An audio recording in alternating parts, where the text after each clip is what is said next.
여러분들은 삶의 기초를 어디에다가 두고 사십니까?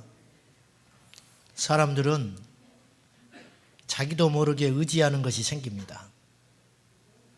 그런데 그것이 헛된 것일 때에는 우리 인생은 실패하게 됩니다.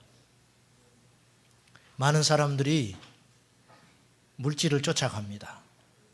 저도 마찬가지일 수 있습니다. 그런데 그 물질을 얻고 난 다음에 돌아보면 가정이 황폐되어 있습니다. 사람들이 곁에 없습니다. 그러면 그가 쫓고 의지했던 그것이 잘못된 것이라는 거예요. 많은 사람들이 사람을 줄을 대고 쫓아갑니다. 그런데 어느 날 그 사람이 나에게 배신을 하고 떠날 때도 있습니다. 애초에 우리가 삶의 기반으로 삼았던 것이 잘못됐다는 것입니다. 이것을 우리가 70이 돼서 깨닫고 80이 돼서 깨달으면 너무 아깝잖아요. 이걸 일찍 깨달으면 우리 인생이 소비되지 않을 겁니다. 여러분은 삶의 기초 반석을 어디에다가 두고 사는지 오늘 다시 한번 심각하게 생각해 봐야 합니다. 오늘 시편 28편의 기록자인 다윗은 이렇게 고백하고 있습니다. 우리 1절 한번 다시 보겠습니다. 시작. 여호와여, 내가 주께 부르짖으오니 나의 반석이여 내게 길을 막지 마소서. 주께서 내게 잠잠하시면 내가 무덤에 내려가는 자와 같을까 하나이다. 다윗이 고백하는 하나님, 한번 따라 합시다. 나의 반석이신 하나님. 반석은 흔들리지 않습니다. 반석은 무너지는 법이 없지요. 그래서 마태복음 5장에서 7장까지 예수님께서 심령이 가난한 자는 복이 있나니 그렇게 시작한 산상보훈의 결론, 마지막에 가서 주님이 이렇게 말하십니다. 나더러 주여 주여 하는 자가 천국에 갈 것이 아니고 아버지의 뜻대로 행하는 자라야 천국에 가느니라. 즉 나의 말을 듣고 지키는 자는 반석 위에 그 집을 세운 것과 같다. 그러니까 인생을 모래 위에 세운 집과 같이 살아가는 아슬아슬한 인생이 있고, 반석 위에 집을 세워서 어떤 풍파, 시련, 고난, 환난이 와도 절대 무너지지 않는 든든한 인생이 있다 이겁니다.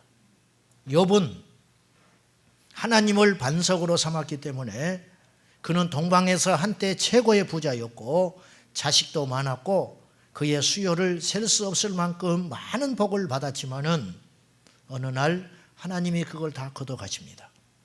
그러나 욥은 그 삶의 재산이나 자기가 이뤄놓은 것들에 대해서 반석을 삼지 않고 하나님을 반석으로 삼았기 때문에 욥은 이런 고백을 합니다. 주신 자도 여호와시오 취하신 자도 여호와시오니 주의 이름이 찬송을 받으소서. 왜? 하나님이 반석이라고 말이에요. 바울은 세상에 남부를 것 없는 명예와 지식과 힘을 가진 자였습니다. 그런데 예수님 만나고 모든 걸 스스로 버립니다. 빼앗긴 게 아니고 버린 거예요. 그가 예수만 버리면 모든 걸 얻을 수 있었습니다. 그러나 예수님을 선택한 순간 모든 걸 잃어버렸어요. 그는 빌립보서에서 고백하기를 감옥 안에 갇힌 처참한 신세인데도 불구하고 나는 만족하다. 나는 스스로 자족하는 법을 배웠노라. 나는 부한 데 있을 때도 있었고 가난한 데도 있을 때도 있었다. 그러나 이 모든 것을 통해 하나 나는 배운 것이 있다. 내게 능력 주시는 자 안에서 나는 모든 것을 할 수 있느니라. 감옥 안에서도 할 일이 있다는 거예요. 감옥 안에서도 기뻐할 수 있다는 거예요. 감옥 안에서도 자기는 충분히 만족하다는 거예요. 그 이유가 뭐냐? 하나님이 떠나지 않았기 때문에. 하나님이 내 인생의 반석이기 때문에.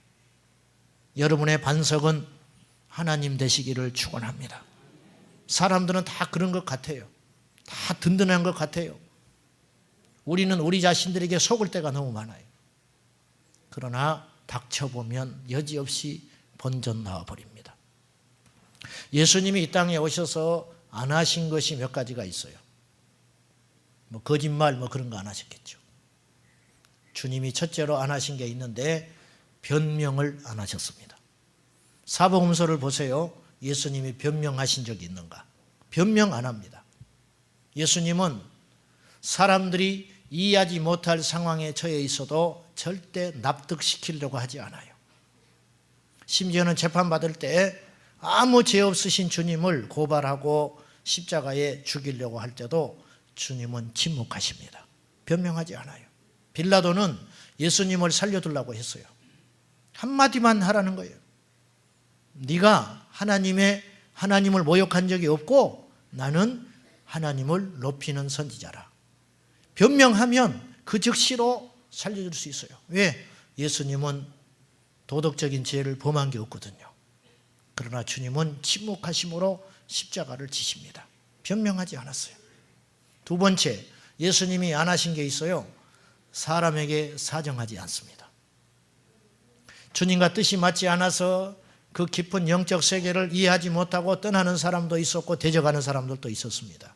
그러나 주님은 사정하지 않습니다. 떠나는 제자들을 붙들지 않습니다. 베드로가 떠날 줄도 알지만 베드로에게 미리 붙들어 주지 않습니다.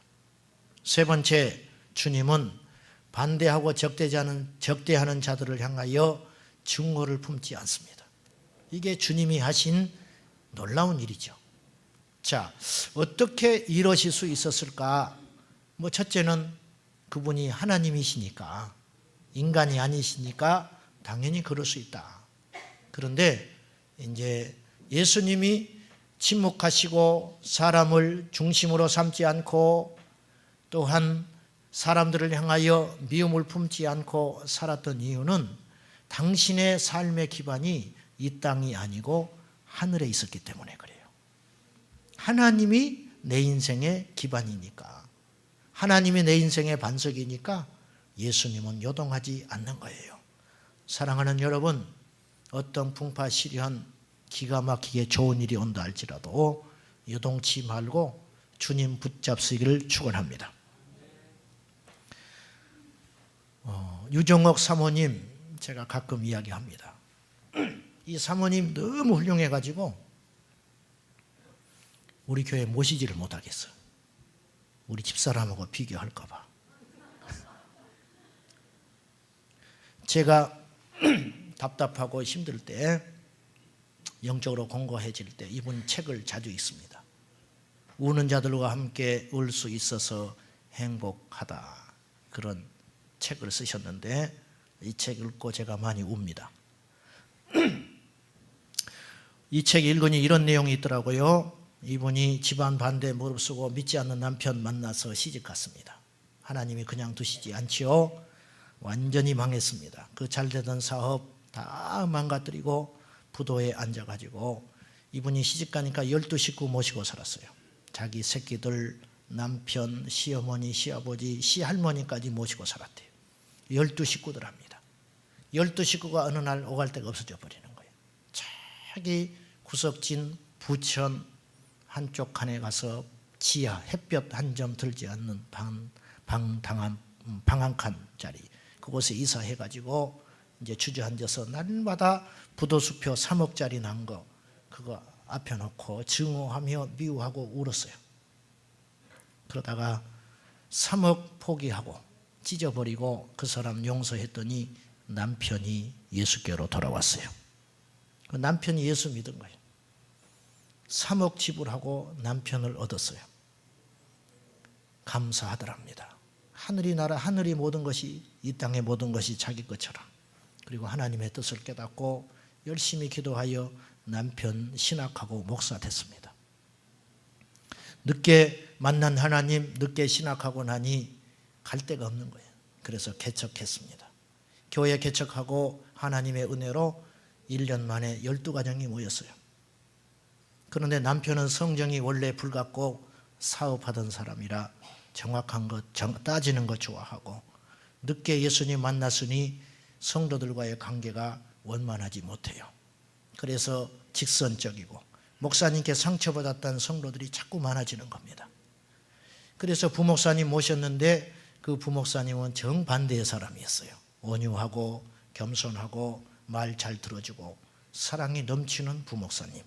그래서 사람들 마음이 목사님을 떠나서 부목사님에게 옮겨가기 시작한 거예요. 어느 날 흉흉한 소식이 들려옵니다. 부목사님 따라서 성도들이 개척한대. 12가정 중에 10가정이 따라 나가기로 했대. 이런 소리들이 들려오고 사모님이 혼자 알고 있는 사실인데 들어보니까 사실이었어요. 목사님이 이 사실을 알면 목회 안 한다고 도망갈 뿐이고 하나님도 없다, 떠나버릴 것 같아서 사모님이 금식하고 기도하기 시작했습니다. 기도하다가 주님이 확신 주시고 말씀 주셨어요. 사랑하는 자야, 교회가 개척한 지 1년 만에 또다시 교회를 개척하게 됐으니 얼마나 감사하냐. 눈물이 났어요. 너는 2가정으로도 충분히 다시 시작할 수 있어. 그러나 그 종은 10가정이 가야 돼. 받아들입니다. 순종했습니다. 그리고 목사님을 설득합니다. 감사하게도 목사님도 주님 마음 만져주셔서 그걸 받아들입니다. 그날 저녁 10가정이 찾아와서 사택에 와서 목사님께 포악스럽게 이래서 문제고 저래서 문제고 목사님 때문에 상처받아서 교회 떠납니다. 포악스럽게. 떠나는 그들을 위해서 목사님, 사모님 진심으로 축복의 기도를 해줬습니다. 그리고 그들을 보내줬는데 하나님께서 6개월이 안 돼서 또다시 많은 성도들을 보내줘서 2 교회가 든든히 서가는 복을 주셨다는 거예요. 지금도 이 사모님 롯데월드 옆에 석촌호수 옆에 그 교회가 개척되어 있는데 그곳에 지나갈 때마다 축복한답니다. 저 교회 부흥시켜 주소서. 제가 그 이야기를 듣고 읽고 너는 어떻게 할 수 있겠냐. 주님이 저한테 물으셨어요. 제가 지금 마음 같으면 저도 그렇게 할 수 있습니다. 그렇게 고백했습니다. 우리 전도사님들은 그럴 사람이 없을 것 같아서 제가 그렇게 장담했습니다. 사랑하는 여러분, 모든 것이 하나님의 것이에요. 집착하지 마세요. 떠나고 내려놓을 때, 포기할 때 하나님이 얼마나 더 큰 풍성함을 주시는지 몰라요. 하나님을 반석으로 삼았기 때문에 그들에게 기도할 수 있었고 진심으로 잘 되기를 원했고 그리하여 하나님의 나라가 더욱 커지는 것이죠. 오늘 본문에서 다윗이 사용하는 용어들을 보십시오. 자, 1절부터 다시 한번 보겠습니다. 여호와여, 내가 주께 부르짖으오니 나의 반석이여 내게 길을 막지 마소서. 주께서 내게 잠잠하시면 내가 무덤에 내려가는 자와 같을까나이다. 내가 주의 성소를 향하여 나의 손을 들고 주께 부르짖을 때에 나의 간구하는 소리를 들으소서. 보십시오. 내 길을 막지 마소서. 주님이 내게 잠잠하시면 내가 부르짖을 때 내 소리를 들으소서. 이 용어들이 하나님을 철저히 인격적으로 인정하는 용어들이에요. 꼭 내 앞에 있는 것처럼 다윗이 이야기하잖아요. 내 소리 들어주세요. 잠잠하시면 안 됩니다. 내가 말할 때 길을 막아주지 말아주세요. 이게 인격적 용어들이에요. 인격적 용어들. 종교적 용어들이 아니에요. 종교적 용어들은 이보다 더 격식 있고 무거운 단어들이에요. 신앙생활에서 제일 건강하지 못한 태도 중에 하나가 하나님을 기계처럼 믿는다는 거예요. 기계적으로 신앙생활을 합니다. 이걸 이제 율법적이라 그렇게 말할 수 있고 종교적이라 그렇게 말할 수 있어요. 경직되어 있는 겁니다. 오늘 이 시대의 교회는 종교화되어 가고 있는 것입니다. 점점 일방적이에요. 우리는 그냥 하나님을 일방적으로 졸라대는 거예요. 필요할 때는 찾고 필요치 않을 때는 거들떠보지도 않아요. 하나님이 살아계시다는 말은 그분이 지정의를 갖고 있다는 거예요. 성경에는 우리에게 계속 요구하는 게 하나님을 사랑하라는 거예요. 여러분, 죽은 신을 어떻게 사랑하며 죽은 신이 어떻게 응답하며 죽은 신이 어떻게 우리의 대화를 듣습니까? 여러분, 기도하는데 그 기도를 하나님이 듣고 있다고 안 믿어요. 기가 막힌 일이죠. 우리의 기도를 하나님이 들어주셔요. 그런데 응답이 없잖아요. 그것은 그 기도가 잘못됐든지 하나님이 더 큰 꿈을 갖고 있는 거예요. 우리의 기도가 거절당하는 게 당연한 거예요. 어찌 보면 우리 욕심대로 다 응답해 주면 이 땅이 존재하겠습니까? 내일로 망할 거예요. 아니, 오늘 중으로 망할 거예요. 자격이 안 되는 자가 그것을 원하고, 아이가 칼을 원하면 주겠습니까? 운전 면허증도 없는 아이가 차를 사달라면 주겠습니까? 부모도 사리 분별이 있는데 완전하신 하나님이 우리에게 가장 적절하고 좋은 것 주실 줄로 믿는 것입니다. 이 인격의 하나님이라 이거예요. 많은 사람들이 욕심으로 하나님을 대하다 스스로 시험에 빠져 멸망길로 가버려요. 그리고는 하나님이 없다는 거예요. 이게 기계적으로 하나님 믿는 거예요. 쓰면 뱉고 달면 삼키는 거예요.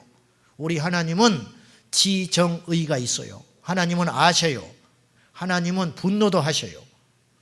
하나님은 성경에 화내시잖아요. 우상 숭배하면 가만두지 않는다 하셨어요. 심지어 하찮은 인간만 할 수 있는 질투도 하신다는 거예요. 질투. 감정이 있다는 거예요. 그리고 당신이 뜻을 정하면 반드시 성취하셔요. 뜻을 성취하시는 하나님, 뜻을 정하신 하나님. 타협하지 않으시고 타협할 이유도 없어요. 왜? 그분은 완전한 선이시고 그분은 완전한 의이기 때문에 당신이 정한 뜻은 맞고 당신이 가는 길은 옳으신 거예요. 그러니까 그분에 순종할 때 우리는 안전한 겁니다. 그래서 하나님은 살아계시다는 거예요. 건강한 신앙은 하나님을 그래서 무서워하는 신앙이 아니라 하나님을 사랑하는 신앙이에요. 하나님을 사랑한다는 거예요. 오늘 다윗이 3절부터 5절까지 하나님 앞에 악한 자를 고발을 합니다. 한번 봅시다. 악인과 악을 행하는 자들과 함께 나를 끌어내지 마옵소서. 그들은 그 이웃에게 화평을 말하나 그들의 마음에는 악독이 있나이다. 그들이 하는 일과 그들의 행위가 악한 대로 갚으시며 그들의 손이 지은 대로 그들에게 갚아 그 마땅히 받을 것으로 그들에게 갚으소서. 악한 자들을 고발하고 있어요. 악한 자들에게 심판하라는 거예요. 마땅히 받을 것으로 그들에게 갚으소서. 네. 어떻게 보면 이게 성숙하지 못한 기도 같아요. 그렇죠? 고발하잖아요. 우리같이 믿음 없는 사람도 이런 기도는 잘 안 해요. 그죠? 기도하러 와서 하나님, 저 원수 넘어져서 코가 팍 깨지게 해주세요. 그 자식 대학에 미끄러지게 해주세요. 그렇게 기도 안 하잖아요. 근데 다윗은 그런 기도를 많이 합니다. 시편에서 얼마나 믿음이 없는지. 다윗이 그런 기도를 많이 해요. 악한 자에게 심판하시고 보응하시고 막 하라고. 그런데 역으로 말하면 다윗이 이런 기도를 했다는 뜻은 하나님과 그만큼 친밀하다는 뜻이에요. 거꾸로 말하면 하나님과 다윗 사이에는 벽이 없어 보입니다. 하나님과 다윗 사이에는 비밀이 없어 보여요. 못할 말이 없고 두렵지 않아요. 실수가 두렵지 않아요. 우리가 이런 기도를 섣불리 못하는 이유는 하나님이 분노할까 봐 안 하는 거거든요. 하나님이 나를 싫어하실까 봐. 그렇잖아요. 그래서 믿음 있는 척 하고 계시잖아요. 이런 기도를 어떻게 하냐는 거예요. 하나님이 나 미워하시면 어쩌냐는 거예요. 다윗은 그걸 초월해버린 거예요. 다윗이 만난 하나님은 친정 아버지 같은 거예요. 실수가 무섭지 않아요. 나의 모든 비밀을 쏟아내도 안전한 거예요. 까다로운 상사, 어려운 시아버지 같은 분이 아니고 다윗에게 하나님은 아버지. 그러면 눈물이 쏟아지고 나의 마음을 알아서 만져주시는 친정 아버지, 친정 어머니 같은 분이 다윗에게 하나님이셨다 그 말이에요.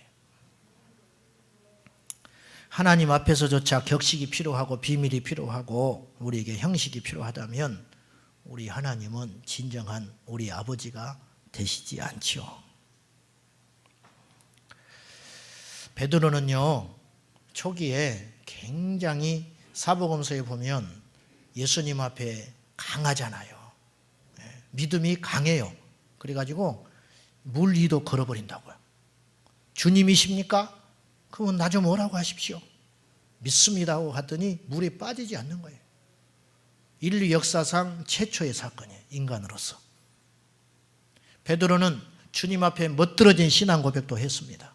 사람들이 예수님을 정확히 모를 때 베드로는 주님 앞에 주는 그리스도이시고 살아계신 하나님의 아들입니다.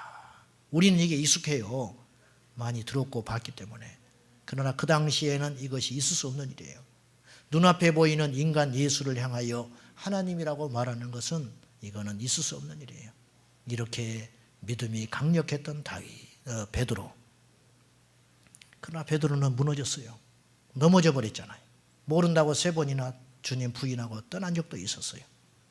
그런데 사도행전에 등장하는 베드로는 굉장히 원숙하고 성숙해져요. 유연한 사람이 돼 있어요. 반대자들 앞에서 베드로는 분노하지 않아요. 옛날 같으면 베드로가 예수님 잡으러 올 때 귀를 잘라버리잖아요. 말고의 귀를 잘라버린다고. 이렇게 강하고 예리하고 무서웠던 사람. 그러나 베드로는 그런 모습이 없어졌어요. 적대자들 앞에서 베드로는 침묵합니다. 교회가 분란이 나고 공격을 받을 때 혈기내지 않고 끝까지 설득합니다. 기적이 일어났을 때 자신이 영광을 취하지 않고 철저히 하나님께 영광을 돌립니다. 클라이막스는 갈라디아서라고 보는데 갈라디아서에 보면은 사도 바울이 베드로를 대놓고 공격한 적이 있었어요. 위선자라는 거예요. 예루살렘에서 교회 지도자들이 왔는데 베드로가 이방 사람들과 같이 식탁에 밥을 먹다가 그 당시 율법에 이방인들과 함께 식탁을 대하면 안 돼요. 그러니까 베드로가 본능적으로 자기도 모르게 욕먹을까 봐 벌떡 일어나서 이 사람들과 상관없는 자처럼 행동을 했어요. 그것을 바울이 지적합니다. 네가 이러고도 하나님의 종이냐 이거예요. 넌 율법주의자다. 그것을 갈라디아 교회에 편지를 써가지고 비난해버린 거예요. 바울이. 놀라운 건 그 자리에서 그렇게 비난을 할 때 베드로가 대항하지 않았다는 거죠. 이게 무슨 증거냐? 하나님을 모시고 사는 사람의 증거다. 그런 말이에요. 우리는 신앙이 굉장히 기계적이라니까요. 성전에서만 하나님을 찾아요. 시편 14편 8절에 다윗이 항상 내 앞에 주를 모심이요. 주님을 의식하는 삶이 없는 거예요. 악한 자는 어떤 사람이냐? 오늘 본문에 악한 자는 2가지 특징이 있다. 다윗이 하나님께 고발하는 내용 중에 3절 다시 한번 보겠습니다. 악인과 악을 행하는 자들과 함께 나를 끌어내지 마옵소서. 그들은 악한 자들은 그 이웃에게 화평을 말하나 그들의 마음에는 뭐가 있어요? 악독이 있나이다. 입으로는 화평을 말하나 마음에는 악이 있다. 즉 악한 자의 특징, 첫 번째 특징, 마음과 행동이 다르다. 위선적이다. 그런 말이에요. 어느 집사님이 계시는데 그분은 꽃다고 배달하는 집사님이에요. 이분이 교회에 일이 있어서 배달을 갈 일이 있는데 교회 가서 배달하러 꽃을 배달하러 갈 때마다 마음 상해서 온다는 거예요. 따뜻하게 환대를 받아본 적이 없다는 거예요. 교회에 가서. 꽃을 가지고 가면 직원들이 얼마나 무뚝뚝한지 몰라요. 교인들이 얼마나 차갑게 대하는지 몰라요. 그 흔한 바카스 하나 받아본 적이 없다는 거예요. 저리 가라, 저리 가면 이리 가라, 이리 가면 저리 가라. 얼마나 고자생지. 그러니까 이분이 집사님이니까. 아니, 교회가 밖에 나가 전도하죠. 전도. 웃으면서 간스럽게 빼줄 것처럼. 밖에 나가서 전도하지 말고 교회에 오는 사람이라도 따뜻하게 해주라. 그리고 그분이 자기 스스로의 모습을 봤다는 거예요. 교회에서. 오히려 절간에 가면 그렇게 친절하다. 포근하대. 나오기가 싫대. 절간에 가면. 교회 가면 그냥 정 떨어져서 빨리 나오고 싶다는 거예요. 꽃만 던져주고 나오고 싶다는 거예요. 있을 수 있는 일이냐 그 말이에요. 입으로는 사랑을 말하는데 마음에는 사랑이 없는 거예요. 입으로는 십자가를 이야기하는데 자기는 십자가 질 생각이 없는 거예요. 은혜를 이야기하는데 은혜가 없고 사랑을 이야기하는데 사랑에 불타오르질 않아요. 마음이 좁아. 이것이 악이에요. 우리가 천국을 믿으면, 천국을 기대하고 천국을 소망하는 사람이라면 이 땅에서도 천국을 만들어야 할 거 아니에요. 우리의 이중성, 누구든지 인간은 이중성이에요. 다 이중적이에요. 문제는 그 갭이 차이가 줄여가야죠. 이게 성화의 삶이에요. 구원은 즉각 받아요. 그러나 이 성화의 삶은 오랜 연단이 필요합니다.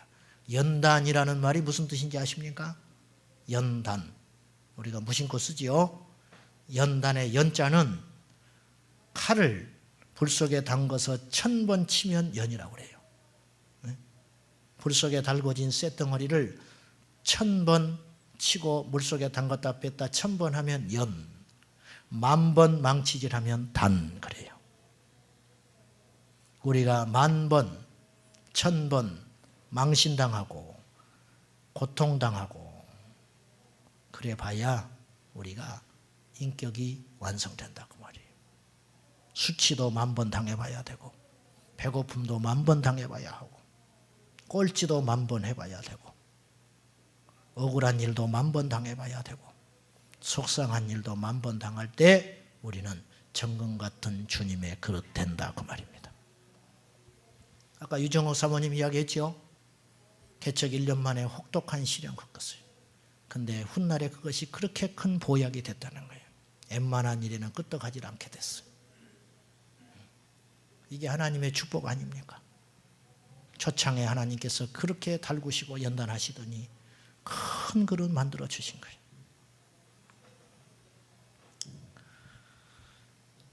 두 번째, 악한 자는 어떤 특징이 있느냐? 5절 봅시다. 같이 봅니다. 시작. 그들은 여호와께서 행하신 일과 손으로 지으신 것을 생각하지 아니하므로 여호와께서 그들을 파괴하고 건설하지 아니하시리로다. 봅시다. 악한 자의 특징, 첫 번째는 이중성, 겉과 속이 달라요. 두 번째는 하나님을 인정하지 않는 삶이에요. 여호와께서 행하신 일, 여호와께서 손으로 지으신 일을 생각하지 않는다. 즉 인정하지 않는다. 내 인생은 내 것, 내 잘난 맛, 내 계획, 내 뜻, 여기까지 온 것도 내 능력이지 하나님의 은혜가 무슨 은혜냐. 앞으로도 하나님이 무슨 하나님, 하나님은 내가 그냥 경배하는 분일 뿐이지 내 인생은 내가 책임진다. 이게 악이라는 거예요. 이게 하나님 없이 살아보겠다고 몸부림치는 게 성실이 아니고 악이에요. 악. 사람들은 이걸 몰라요. 세상 사람들은 이걸 몰라요. 신명기서에서 줄기차게 우리에게 모세의 설교를 통해서 주장하고 있는 게 두 가지예요. 첫째, 하나님 말씀을 무조건 지켜라. 하나님 말씀을 무조건 지키라. 계속 반복되는 이야기예요. 출애굽기부터. 아니, 성경 전체가 그렇게 이야기하고 있어요. 잠언서 7장 2절 말씀에 내 계명을 지켜 살며 내 법을 내 눈동자처럼 지켜라. 말씀을 어느 정도로 지켜야 되느냐면 내 눈동자를 내가 지키잖아요. 이건 내가 지키는 것도 아니에요. 본능으로 지켜요. 이렇게 뭐가 날아오면 눈동자가 그냥 자동으로 닫혀버린다고요. 이게 본능이에요. 본능. 말씀을 그렇게 지키라는 거예요. 24시간 지키라는. 잘 때는 딱 안전하게 덮어버리잖아요. 눈이 그렇게 철저히 보호받고 있는 거예요. 말씀을 그렇게 지켜라. 내 눈동자를 지킨 것 같이 지켜라. 24시간 말씀 지켜라. 화낼 때 말씀 잊어버려요. 급하면 잊어버려요. 어려우면 잊어버려요. 좋으면 또 잊어버려요. 그러지 말고 여러분 기분 나쁘면 눈 안 깜빡거립니까? 오늘은 기분이 영 안 좋아. 그러니까 눈 좀 뜨고 살아야겠어. 그런 사람은 하나도 없잖아요. 속상해도 눈 깜빡거리고 어려워도 눈 깜빡거리고 죽는 순간에도 눈 깜빡거리다가 눈 딱 덮이면 가는 거예요. 24시간 눈동자를 지키듯이 말씀을 지켜라. 할렐루야. 여러분 기억하세요. 우리가 말씀 지키면 그 말씀이 나를 지켜주십니다. 내가 주일 지키는 것 같지요. 주님의 날이 나를 지켜주는 거예요. 믿으십니까? 내가 주의를 지키는 게 아니고 주님의 날이 나를 지켜주고 있는 거예요. 내가 기도하는 것 같지요? 기도가 나를 지켜주고 있는 거예요. 내가 예배하는 것 같지요? 예배가 나를 힘있게 하고 예배가 나를 안전하게 하고 예배가 나를 정신 차리게 하는 거예요. 내가 예배를 드리는 게 아니요. 기억하셔야 돼요. 내가 하나님께 뭘 드리는 것 같지요? 시간, 물질 그런 거 드리는 것 같지요? 천만에 하나님이 내게 베풀어 주신 은혜는 셀 수도 없는 거예요. 공기를, 물 한 방울을, 바람 한 점을, 구름 한 점을 여러분이 만들고 창조할 수 있겠습니까? 천만에 그럴 수 없다는 거예요. 이렇게 과학이 발달하고 수천억 슈퍼컴퓨터를 갖다 놓고도 날짜 기후를 못 맞춰요. 비 온다 하는데 비가 안 와. 그래서 사람들 우스갯소리가 있잖아요. 기상청과 반대로 하면 맞다. 그렇게 말하는 거예요. 이렇게 발달했는데 앞으로도 영원히 못 맞춰요. 하나님이 하시는 일 어떻게 맞춥니까? 못 맞추는 거예요. 신명기에서 우리에게 주장하는 것 두 번째, 하나님 잊지 마라. 첫째는 말씀을 생명같이 지키고 두 번째는 어떤 경우에도 하나님 잊지 마라. 그래서 계속 반복해요. 하나님에 대한 이야기, 계명에 대한 이야기, 하나님이 지난날 너희들에게 베풀어 주던 은혜의 이야기 계속 이야기하는 거예요. 이 말은 무슨 뜻이냐? 하나님 잊지 마라, 기념하라, 그런 말을 계속해요. 성경에. 잠언서 3장 6절에 너는 범사의 그를 인정하라. 그리하면 내 길을 지도하시리라. 이 말씀이 오늘 시편 28편 5절과 똑같은 거예요. 그들은 여호와께서 행하신 일과 손으로 지으신 걸 생각하지 않기 때문에 여호와께서 그들을 파괴하고 건설하지 않는다. 거꾸로 하나님의 행하신 일과 손으로 지으신 것을 묵상하고 인정하면 하나님이 우리를 지켜주시고 우리를 세워주신다. 그 말 아닙니까? 잠언서 3장 6절 말씀을 현대어 성경으로 번역하면 이런 뜻이에요. 내가 무슨 일을 하든지 그분을 생각하라. 그분의 뜻을 늘 새겨보란 말이다. 그러면 내가 어떻게 살아야 할지 그분이 가르쳐 주시리라. 자, 여러분이 뭔가를 해야 되는데 막막한 거예요. 그러면 하나님을 생각하라는 거예요. 그러면 신기하게도 하나님이 길을 열어주신다. 방법은 멀리 있지 않아요. 이미 우리에게 주님이 오셨습니다. 그분을 두고 어디를 헤매고 계십니까? 그분을 두고 어디를 다니세요? 내 안에 주님이 계시는데 그분과 의논하고 그분과 말하고 그분과 대화하고 그분으로부터 온갖 계략과 지혜를 얻으면 그분이 우리의 길을 이끌어 가신다. 할렐루야. 얼마나 안전합니까? 얼마나 복된 겁니까? 미국의 팀 티보라고 하는 미식축구 선수가 있습니다. 미국은 3대 운동 스포츠가 있어요. 첫째는 미식축구고 그 다음에 농구, 세 번째는 야구예요. 그중에 미식축구가 으뜸입니다. 전 세계 미국인들이 열광하는 것이 미식축구예요. 그중에 팀 티보라는 운동선수가 있어요. 이 운동선수는 항상 경기에 임할 때마다 눈 밑에 이걸 아이블랙이라고 하는데 햇볕에 이제 눈부시지 않게 발라주는 게 있어요. 그래서 야구 선수들, 외야수들도 이걸 바릅니다. 여기에다가 요한복음 3장 16절 이걸 딱 붙여놓는 거예요. 항상 붙이고 나와요. 작년 피츠버그를 상대할 때 플레이오프 경기할 때 이 팀 티보가 대활약을 했다고 그래요. 근데 경기가 끝나고 나니까 신기한 일이 벌어졌어요. 패스를 성공시킨 거리가 316야드였어요. 패스를 성공한 총 길이가 316야드. 또 패스를 할 때마다 이 친구가 전진한 평균 거리가 31.6야드. 안 놀래지요? 웬만한 건 우리는 안 놀래니까. 그리고 마지막 쿼터 경기할 때 전국 미국의 TV 시청률이 31.6%. 그리고 이 경기를 전 세계 1억 인구가 시청을 했어요. 한 경기를 1억. 그래서 슈퍼볼에 나가면 그 광고비가 천문학적이라고 하잖아요. 그래서 현대자동차가 뭐 몇백억을 광고했다. 그만큼 효과가 있으니까 30초 광고에 수백억을 쏟아붓는 거예요. 그런데 그때 전 세계 1억의 인구가 이 경기를 시청했어요. 그 중에는 이슬람 교도들도 있고 불교 신자도 있다는 거죠. 그 1억의 인구들이 그때 인터넷으로 요한복음 3장 16절을 클릭한 숫자가 수천만이었다는 거예요. 이 친구도 여론의 따가운 시선을 받을 때가 있어요. 이 친구는 기도도 합니다. 경기장에 나가서 기도합니다. 이게 한때 열풍이 돼가지고 미국에 숨어있던 크리스찬 스포츠 선수들이 과감하게 운동 경기장에서 기도하는 운동이 열풍처럼 일어났어요. 놀랍습니다. 한 사람을 통해서 이런 일이 일어나는 거예요. 하나님을 인정했더니 하나님이 높여주시고, 하나님을 인정했더니 하나님이 영광을 받으시고, 하나님을 인정했더니 하나님께서 영화롭게 하셨다는 거예요. 우리 삶에서 우리의 삶의 현장에서 하나님을 인정하며 산다는 것이 만만치는 않아요. 사람들 모여있는 식당에서 기도하는 것조차도 우리에게는 때로 버거울 때가 있어요.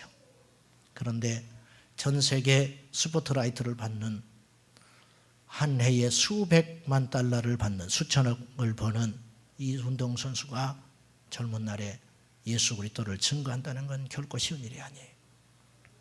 로마서 1장 16절에 사도 바울은 이런 멋들어진 고백했습니다. 내가 복음을 부끄러워하지 아니하노니 이 복음은 모든 믿는 자에게 구원을 주시는 하나님의 능력이 됨이라. 제가 처음 교회 나가서 예수님 만나지 못하니까 그렇게 부끄럽더라고요. 성경책을 갖고 다니는 게 그렇게 부끄러워. 원체 제가 소심한 성격이라 부끄럽고 그래가지고 성경책을 가방에다가 숨겨가지고 교회를 다녔어요. 가방에 넣고 교회를 이렇게 가면은 사람들이 주일날 너는 이 시간에 어디를 꼭 가냐 그러는 거예요. 그러면 내가 이렇게 이야기했어요. 저기 갑니다. 교회 간다는 소리를 못하고 저기 갑니다. 가는 건 맞으니까 언젠가. 그리고 6개월 후에 제가 성령 받고 예수님 만났어요. 그 뒤로 성경은 나의 자랑이 되었습니다. 지금도 저는 가방이 없어요. 신방 갈 때 성경 들고 다닙니다. 술집에도 성경책 들고 갑니다. 음식점에도 성경책 들고 갑니다. 내가 자신이 있어서 그런 게 아니라 이 말씀이 나를 살렸고, 이 말씀이 나에게 천국을 가르쳐 주셨고, 이 말씀이 하나님의 말씀이기 때문에 이 말씀은 나의 자랑이 됐어요. 시편에 등장하는 마지막, 이제 이 본문 말씀 가지고 시편에 등장하는 마지막 영적 방정식이 있어요. 계속 제가 말씀드렸는데, 시편은 고난과 어려운 상황 속에서 절기로 시작했다가 마지막은 찬양으로 끝나요. 이게 우리의 믿음이어야 돼요. 자, 보십시오. 다시 1절. 여호와여 내가 주께 부르짖으오니 나의 반석이여 내게 길을 막지 마소서.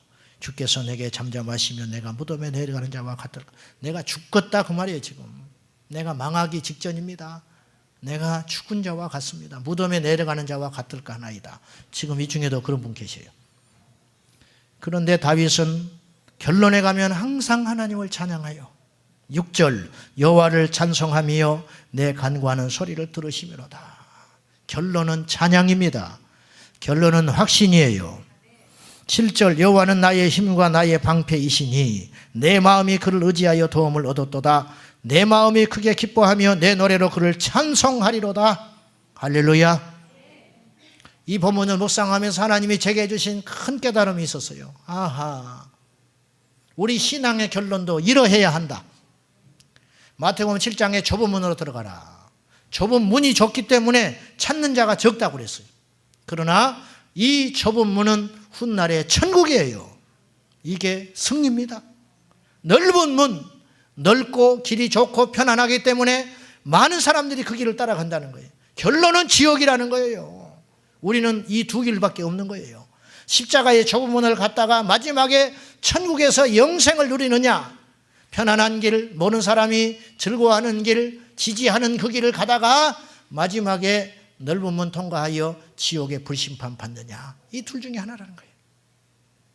여러분, 주일날 교회 오시기 전에는 찌뿌둥하고 아침에 일어나서 힘들고 오늘 교회를 갈까 말까, 내 삶이 이렇게 어려운데, 그러다가도 하나님께 와서 예배하고 은혜 받고 기도하고 하나님 만나고 돌아갈 때는 기쁨으로 승리하고 가야 한다는 거예요. 우리가 회의하기 전에 찌뿌둥합니다. 마음이 하나 되어 있지 않아서 그러나 회의 끝나고 날 때는 하나 되어야 됩니다. 연초에는 부담감을 가지고 주님의 일을 시작합니다. 연말에는 기쁨과 찬양으로 하나님께 영광 돌릴 수 있어야 한다는 거죠. 갈라디아서 3장 3절에 갈라디아 사람들아 어리석도다. 너희가 어찌하여 성령으로 시작하여 육체로 마치려느냐.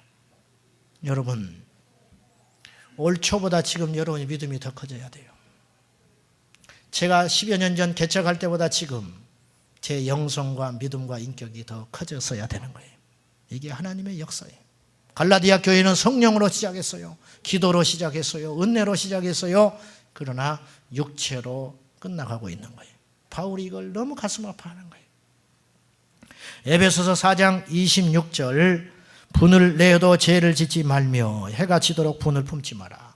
이 말씀이 위로가 되기도 해요. 우리가 분내는 거 하나님 이해하셔요. 바울을 통해 말씀하기를 분을 내어도 죄를 짓지 마라. 분노하세요. 그러나 죄 짓지는 마세요. 그리고 하나 더 원칙, 해가 지기 전에 풀어라. 이게 성령의 역사예요. 화날 수 있습니다. 분노할 수 있습니다. 그러나 그 다음날 아침에는 깨끗해야 돼요. 근데 우리는 그렇지 않아요. 30년을 가는 사람도 있어. 그 대상이 죽었는데도 있어요. 이건 성령의 역사가 아니에요. 그리고 에베소 4장 27절에 말하기를 마귀에게 틈을 주지 마라. 니만 손해다 그 말이에요. 분한 마음을 가지고 잠자리에 자서 그 다음날 아침까지 이 분한 마음을 품고 살면 마귀가 장악해 버린다는 거죠. 우리가 분노했지만 하루를 마감할 때는 성령의 역사로 녹여져야 된다는 거죠. 절규로, 고통으로, 하소연으로, 아픔으로, 시련으로, 시험으로 시작했지만 마지막에 가서는 승리, 찬양, 은혜, 용서, 자비, 기쁨으로 끝나야 한다는 거죠. 우리 인생이 일이 되시기를 축원합니다. 내 시작은 미아가였으나, 내 시작은 분노였으나, 내 시작은 연약했으나, 내 시작은 육체로 시작했으나 내 나중은 심히 창대하고 심히 기쁘고 심히 사랑이고 심히 은총이로다. 우리 모두가 그런 복 누리시기를 예수님의 이름으로 축복합니다. 기도하십시다.